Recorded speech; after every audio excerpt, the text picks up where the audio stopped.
Olá, amigos, estamos aqui começando mais um Ponto a Ponto. Hoje, mais uma vez, recebo Valquíria Araújo, nossa parceira já aqui do programa do DECOM, para a gente falar sobre o livre-arbítrio e sobre os escândalos, para que a gente possa entender mais sobre essa liberdade que a gente tem, né? E como bem usufruí-la, não é isso? Sim, é um prazer estar aqui e é um prazer poder falar sobre o nosso livre-arbítrio e como nós podemos nos comportar melhor com relação a esse assunto. Como é que a gente pode definir um indivíduo livre? Porque às vezes a gente tem uma liberdade que não é lá aquela liberdade, a gente acha que tem uma liberdade quando na realidade não é. Acho que até a nossa própria visão de liberdade ela é muito restrita. Então como é que a gente pode definir um indivíduo realmente livre? O Livro dos Espíritos, na terceira parte, fala da lei de liberdade, a partir da questão 825. A liberdade absoluta, ela não existe, porque todos nós dependemos uns dos outros. Mesmo que não seja uma dependência física, porque muitos são providos financeiramente e acreditam-se que por poderem pagar pelo serviço, não estão dependendo do que o outro está fazendo, mas nós dependemos emocionalmente do outro.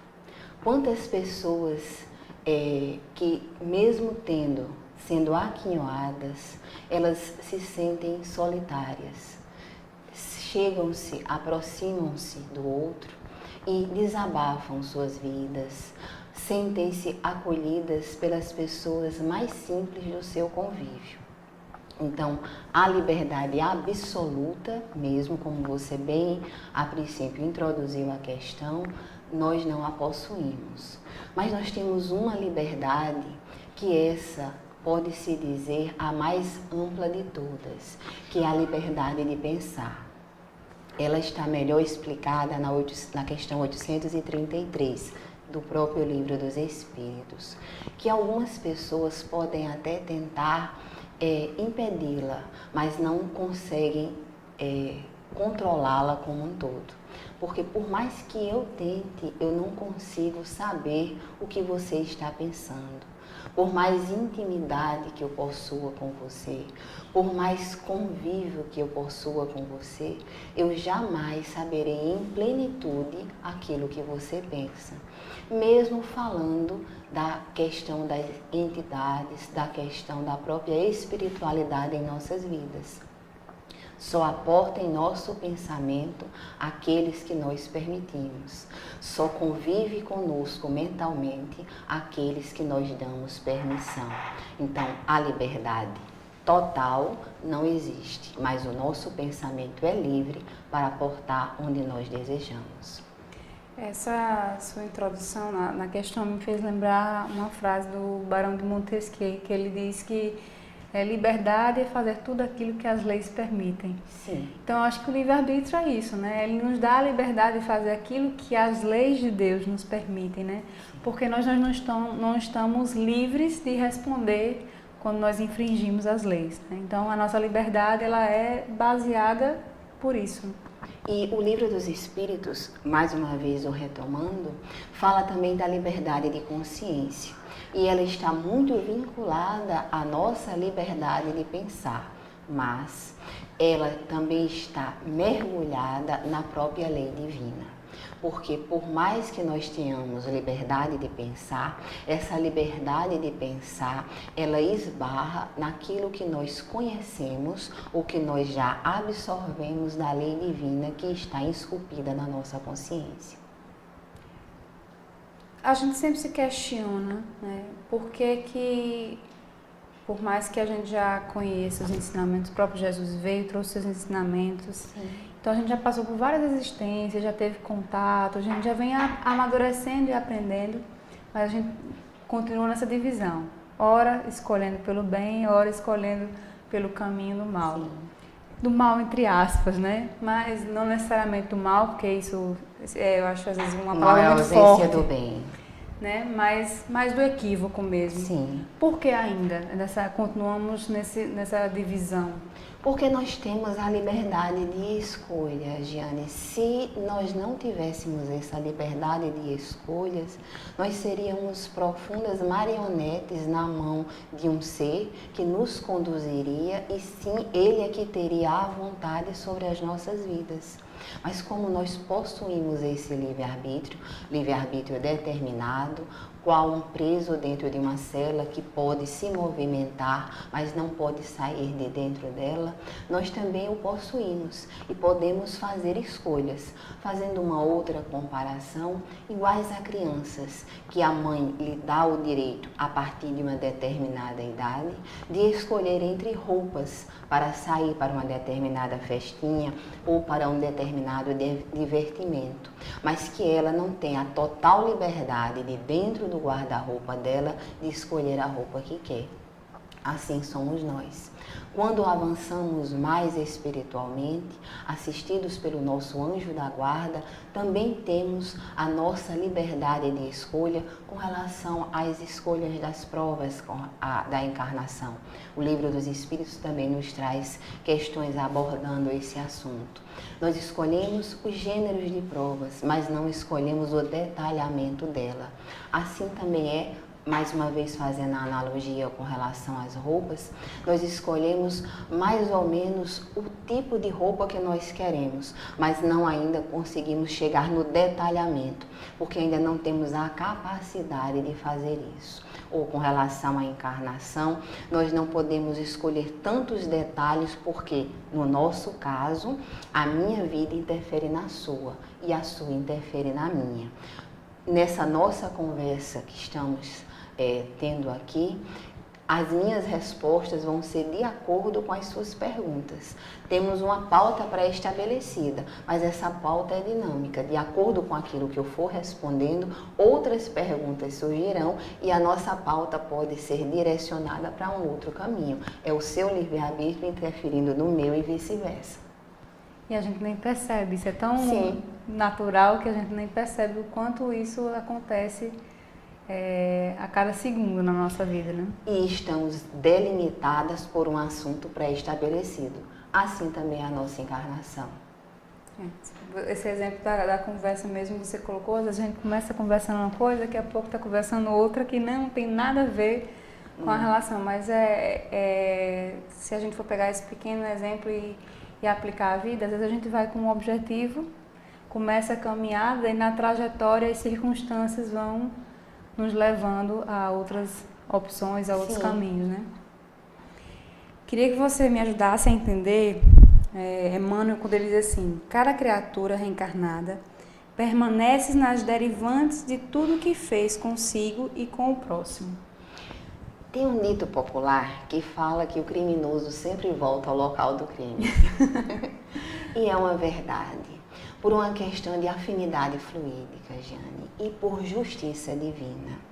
Para nos reajustarmos com a lei, e esse que deve ser o maior ponto a ser destacado, nós precisamos estar vinculados às situações às quais nós conspurcamos com relação à lei.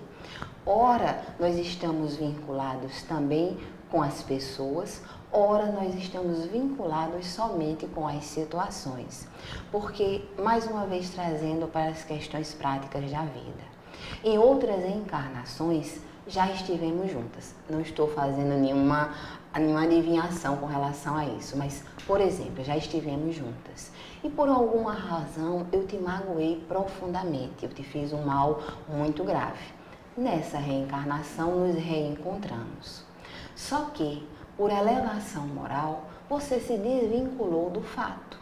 Mas eu continuo vinculada à situação que eu te machuquei. Eu tenho a necessidade de reajuste moral com a lei. Você se desvinculou do fato. Estamos juntas novamente nessa reencarnação, mas eu não preciso de reajuste perante você, mas sempre de reajuste perante a lei. Você está junto a mim, mas como um veículo de auxílio, mas não como um veículo de controle para cumprimento da lei. Em outros casos, não. Você não me perdoou. Por inúmeras razões, inclusive por inferioridade moral, você não quis me perdoar. é um direito que lhe assiste. Então você também se vincula à situação e se torna cobradora minha. Ambas estamos vinculadas à mesma situação e juntas iremos nos reajustar perante a lei. Por isso que Emmanuel nos traz essa propositura. E a gente encontra mais uma de Emmanuel no livro... Acho que é Lei de Amor. Lei de Amor. Ele diz assim, antes do reencarne, imploramos o retorno ao círculo de obstáculos que nos presenciou a derrota em passagens mal vividas.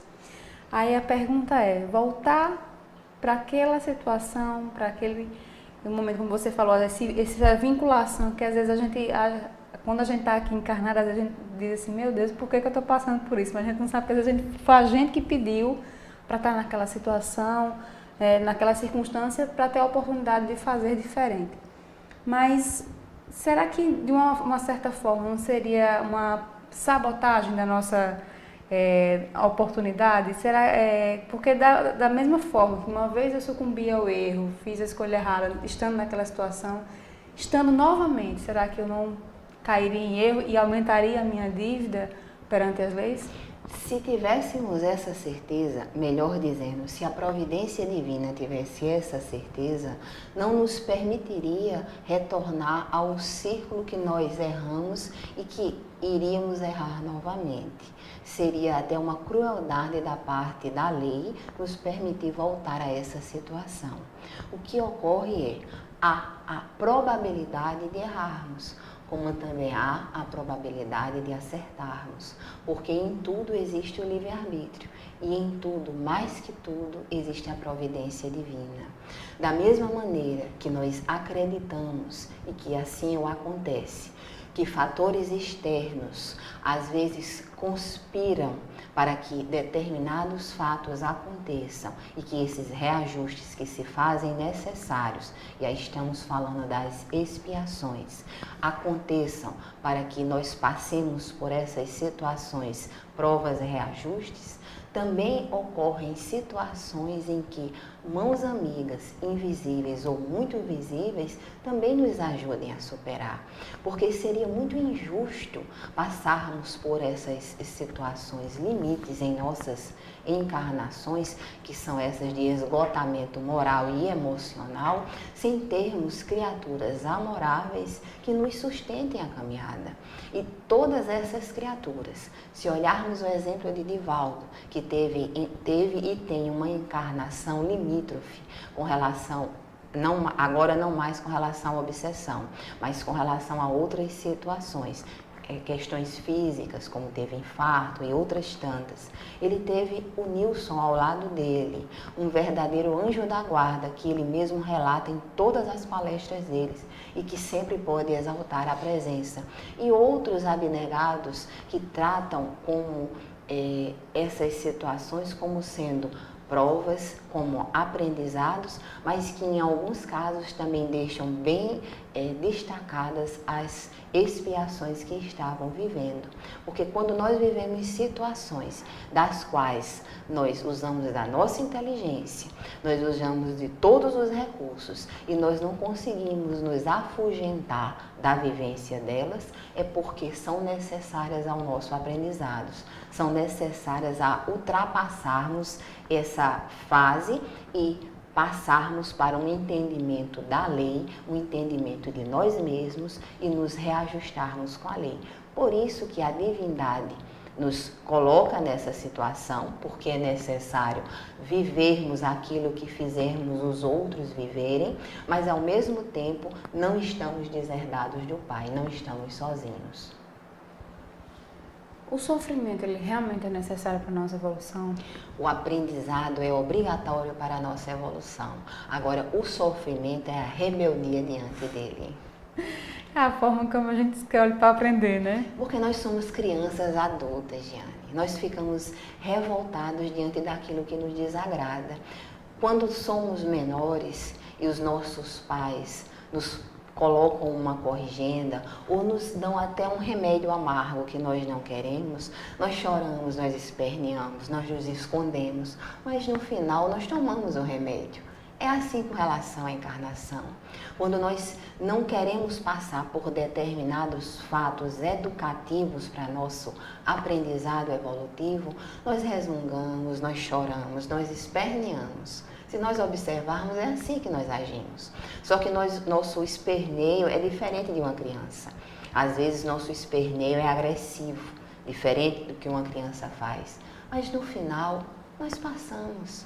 E quando nós passamos com maturidade, nós verificamos que foi bom, que foi importante, que foi necessário e muito mais, que nós saímos fortalecidos, amadurecidos e acrescentados daquele sofrimento, daquele aprendizado, enfim, daquilo que foi necessário passarmos.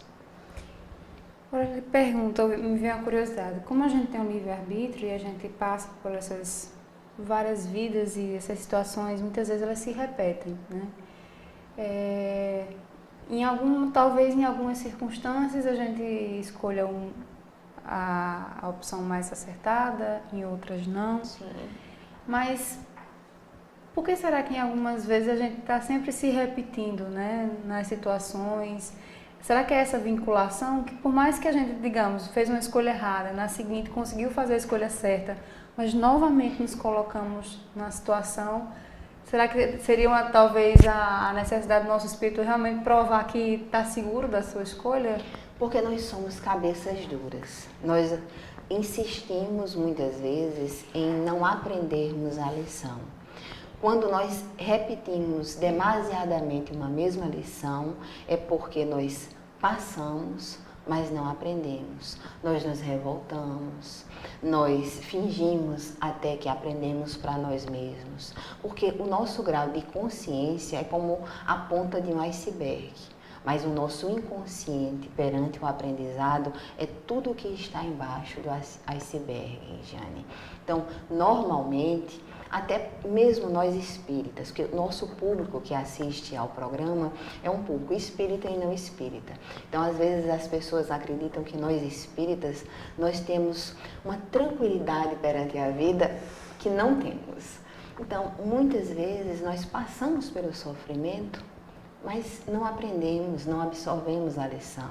Nós simplesmente contamos quase que no relógio, está acabando, acabou, ufa, que bom que chegou ao fim. Mas não é assim. Enquanto não aprendermos, porque o expurgar, que fala da expiação, e é muito bom marcar nesse momento essa questão. A expiação não é simplesmente ficar quites com a lei divina, não é só ficar quites com o outro, enfim, não é só zerar o que aconteceu. É o expurgar, é o trazer para fora todo aquele sentimento do mal que ainda está habitando dentro de nós. Porque o que é o mal? O mal é a ausência do bem. Enquanto o bem não imperar em nós, ainda estaremos vinculados àquela situação. Por isso que repetimos, até aprendermos e o bem imperar em nós. Você me fez lembrar aquelas situações em que a gente pensa em tomar uma atitude, mas diz assim, não, se eu fizer isso, o que as pessoas vão achar, né? Do que não é uma atitude correta, mas a minha vontade era essa, né? Então é bem isso, talvez eu tenha uma atitude correta por um polimento, né? Por uma carapaça, mas quando na realidade o sentimento ainda é da outra opção. Mas ainda somos muito assim. Eu assisti uma palestra recente do Haroldo Dutra Dias, que ele fez em Pedro Leopoldo. É um congresso espírita que tem pelo aniversário de desencarne de Chico Xavier. E ele conta um fato da vida dele, e num determinado momento ele fala sobre questão de trânsito, que todo mundo se irrita. E ele estava com o filho, e ele estava a ponto de perder as estribeiras, e o filho faz um comentário. E se o outro for alguém que assiste a sua palestra? Ele diz que parou, pensou. Nós ainda temos muito esse polimento. Agora, o grande problema é que nós ainda não reconhecemos para nós mesmos quem nós somos. Quando nós nos reconhecermos, fizermos essa autoanálise, a aquilo que o Livro dos Espíritos nos fala na questão 911. O sábio da antiguidade, Javolo disse, conhece-te a ti mesmo. E que antes de dormir, ou em qualquer momento do dia, mas contanto que nós façamos, parar, nos analisarmos e nos reconhecermos. Eu tenho esse ponto bom, eu tenho esse ponto falho. E dentro desse ponto falho, o que eu posso fazer? Porque quando eu me reconheço assim, fica mais fácil eu combater e trabalhar. Tá, eu errei nisso aqui, tudo bem, mas eu já avancei nisso aqui. Porque antes eu gritava, eu esperneava, eu insultava. Hoje eu só mentalmente faço isso, já é um grande avanço. Com certeza. Agora eu queria questionar o nosso livre-arbítrio naquelas situações de pessoas que às vezes vêm com limitações mentais, né? E que passam a vida toda dependendo do outro, para ir, para vir, às vezes não consegue se comunicar, e ela acaba não tomando as suas decisões, a escolha da sua vida, sempre o como proceder na vida, como vai ser a sua rotina, o seu dia a dia, a sua vida de uma forma geral, depende de outro. Então, de que forma a gente pode entender o livre-arbítrio de uma pessoa que vem numa situação tão limitada? Ela continua tendo livre-arbítrio porque ela continua com a liberdade de pensar, em primeiro lugar, e em segundo lugar, ela fez uma escolha, porque ela está nessa situação em virtude de escolhas passadas. O problema é que nós olhamos um momento estanque, é como uma foto. Nós olhamos a pessoa na foto, ela está sorrindo, ela sorriu na foto, mas antes ela podia estar chorando, ninguém sabe. Então, o passado da criatura, nós temos a impressão, mas nós não sabemos o que ela fez e o que ela escolheu. Mas nós sempre escolhemos aquilo que nós estamos vivendo no presente. Às vezes são palavras um pouco duras de dizer, até mesmo para nós espíritas, quando nós estamos vivendo situações difíceis. Mas hoje nós estamos vivenciando as escolhas do nosso passado. Existem situações limítrofes, como essa que você deu exemplo, que são os momentos de saneamento moral.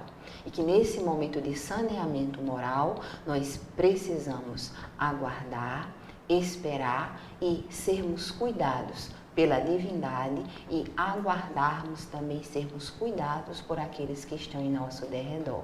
Mas são momentos que nós escolhemos vivenciar. Você falou da liberdade de pensamento, aí eu fiquei aqui imaginando o quanto uma pessoa que às vezes está nessa situação, ela pode, mesmo em pensamento, escolher se revoltar. Sim. Ou se conformar, se resignar, né, diante daquela situação. Conheço pessoas em situações que não chegam a esse ponto, mas que são situações limitadoras que a mim particularmente me enchem de alegria e que me enchem de esperança com relação à vida, Giane. Realmente, às vezes tem histórias que ao conhecer, a gente que vive numa situação, quando a gente liga a televisão, que lê os jornais, que vê as revistas, às vezes a gente se perde assim e diz, meu Deus, não, tá tudo perdido, não tem mais solução. E às vezes aparecem essas pessoas que mesmo em situações mais adversas, dão tem exemplo um sorriso no rosto de e persistência, dão um de exemplo esperança. de vida. Com certeza. É a questão do livre-arbítrio, é a questão da escolha. O que é o livre-arbítrio? É a escolha. Diante do fato, eu escolhi, no caso da pessoa, eu escolhi ser feliz. Eu escolhi transmitir felicidade para aqueles que estão ao meu derredor. Essa questão da liberdade no nosso pensamento, ela acho que também influencia muito nas nossas ações. Porque quando a gente escolhe pensar no bem, quando a gente escolhe, né, mentalmente, eu acho que isso influencia em tudo, né, na nossa vibração, nas nossas atitudes posteriores, porque tudo começa no nosso pensamento ali, na vontade que surge das nossas ideias. Sim. E o escândalo, ele é necessário? O escândalo, ele não é necessário. O que é necessário é a corrigenda. É porque o escândalo é o resultado do mal moral na criatura humana. Quando nós estamos numa posição de liderança, não falo de poder, mas de liderança, nós precisamos corrigir aqueles que estão sendo liderados por nós. Mas isso não precisa ser acompanhado de escândalos, de escandalizar aqueles a quem nós precisamos corrigir. Então, isso é que deve ser o cuidado, o que deve ser avaliado por aqueles que estão na liderança, mas escandalizar não. Expor o outro à vergonha pública, porque isso é aquele toque de pimenta, aquele toque de mal que as criaturas utilizam para fazer o outro sofrer, e que isso não tem necessidade. Já se dizia, quer conhecer uma pessoa, coloque o poder em suas mãos. Está muito vinculado ao poder. E não é o poder só os grandes poderes, são os pequenos poderes. Esses são os que mais me assustam. Porque o grande poder é muito vigiado. O pequeno poder, o poder familiar, o poder dentro de um bairro, dentro de um condomínio, enfim, dentro de um centro espírita, os pequenos poderes é que me assustam, porque eles estão muito misturados, estão muito velados e ao mesmo tempo têm uma grande disseminação perante a coletividade, uma grande facilidade de disseminação com relação à coletividade. Já nos foi dito que o escândalo seria necessário, mas ai daquele por quem vier o escândalo, né? Sim, a passagem do Evangelho. Aí a gente para pensar, né, nesse trecho e a gente diz assim, a gente não passa por aquilo que não tem necessidade. Então, por que culpar só aquele que causou o escândalo se aquele que sofreu precisava passar por ele, né? Teria que passar por ele. Já fazendo um adendo à sua pergunta, André Luiz diz que para seres bestiais é necessário os outros seres bestiais. Eu acho que foi uma das frases que eu mais decorei dos livros de André Luiz. Nós vivenciamos essa questão do escândalo porque ainda estamos numa situação ainda inferior evolutiva. Esse é o primeiro ponto. Mas não precisaríamos dele se já tivéssemos superado essa situação em termos de evolução espiritual. É o primeiro ponto. As catástrofes naturais estão aí para comprovar que as pessoas passam os maiores reveses sem precisar de um irmão maltratar, machucar ou impelir sofrimento ao outro. Esse é o primeiro ponto. O segundo ponto é que nós possuímos o livre-arbítrio. Ora, se eu tenho o mérito do bem que eu te faça, eu também tenho o demérito do mal que eu te faça. Eu não sou uma cadeira, eu não sou uma mesa. Então, eu não sou um instrumento inanimado. Eu sou uma criatura humana que tem o meu livre-arbítrio, tenho a minha liberdade de pensar e de agir. Se eu tenho esta liberdade, eu sou responsável pelos meus atos. Por mais que você tenha me feito mal, por mais que eu tenha o ímpeto em te fazer o mal, eu só personifico, eu só traduzo em ação se eu quiser.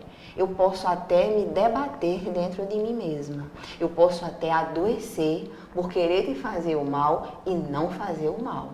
Mas eu tenho a liberdade em agir, em fazer. Por isso que eu sou responsável pelo mal que eu te causo. Então, ninguém escapa das coisas que faz. A gente sabe o quanto é influenciado pela espiritualidade, né? É só uma coisa, existe o certo e o errado. O grande problema na humanidade hoje em dia são as meias verdades, Giane. Então, quando nós passamos a dizer meias verdades no nosso convívio social, não, isso está meio certo, está mais ou menos certo, nós estamos nos comprometendo. E nós que fazemos a divulgação da doutrina espírita, principalmente pelos meios de mídia, precisamos ser muito corretos naquilo que nós estamos passando. Não significa que todos nós vivenciamos essa verdade na íntegra, porque estaríamos dizendo uma mentira, porque não vivenciamos. Mas tanto que o nosso modelo e guia é Jesus, mas nós nos esforçamos e aí nos colocamos junto a toda a coletividade para vivenciarmos esse exemplo. Mas a verdade, principalmente num programa como esse, tem que ser passado na íntegra. O certo é isso, o errado é isso. Agora, cada um, de acordo com o seu nível de consciência, com a sua liberdade de pensar e com a sua capacidade de agir, procura fazer ou não fazer, mas sabendo das consequências. Com certeza. Tem que... Essa história de ficar em cima do muro não nos cabe mais. Sim. Com certeza. A gente sofre constantemente a influência da espiritualidade, seja ela da espiritualidade mais amiga ou não, né? O próprio livro dos Espíritos já nos diz, né, que somos mais influenciados do que podemos imaginar por eles. Então a gente sabe que a todo momento a gente tem as nossas companhias espirituais, nós temos nossos mentores espirituais que estão sempre ali tentando nos intuir, nos auxiliar nas melhores escolhas, mas também, como eu disse, também temos os nossos companheiros não muito amigos. Então, qual é a responsabilidade do meu livre-arbítrio a partir do momento que eu tomo decisões com base também na influência espiritual? Aquela minha decisão foi pesou bastante a influência espiritual naquela minha decisão, naquela minha escolha.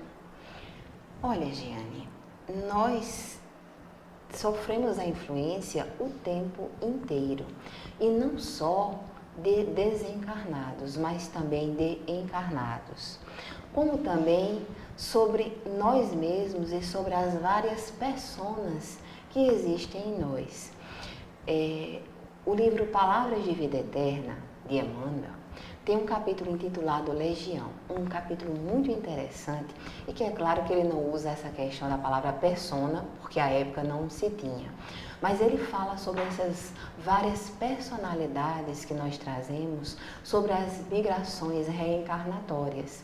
E que hora ou outra, durante a encarnação que nós possuímos, elas se sobressaem em virtude de pequenos estopins, pequenos destaques que acontecem durante a nossa encarnação.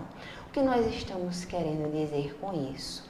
Nós não precisamos de outros fatores externos para nos influenciarem as decisões.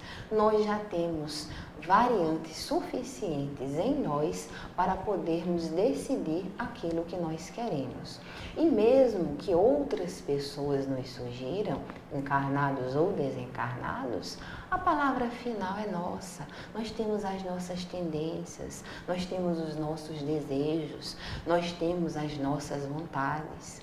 Se nós não gostamos, por exemplo, de beber, não adianta colocar um copo de bebida na nossa frente, o mais caro do mundo, porque às vezes tentam nos seduzir como dizendo, esse aqui é especial, né? É único. Pronto, acredito que você já entendeu onde eu quero chegar. Mas nós não gostamos, nós não vamos beber. Mas se nós gostamos de beber, pode ser a pior bebida do mundo. E como eu não sou versada no assunto, eu não tenho nem como citar. Mas pode ser a pior bebida do mundo. Nós vamos nos embriagar com ela, porque é aquilo que nós queremos, é aquilo que nós traçamos como objetivo para as nossas vidas. A questão do perdão. Por que nós não perdoamos o outro? Porque nós sabíamos que o outro estava fazendo e nós aceitamos o que o outro estava fazendo. Ele em algum momento nos deu a dica do que ia fazer. A mesma coisa com relação à sugestão do outro. Fulano me sugeriu fazer isso. Nós aceitamos. Nós queríamos um compasso para a nossa opinião. Antes, quando eu era mais nova, principalmente na doutrina espírita e na vida, eu acreditava que os outros não enxergavam a verdade. Lei de ilusão.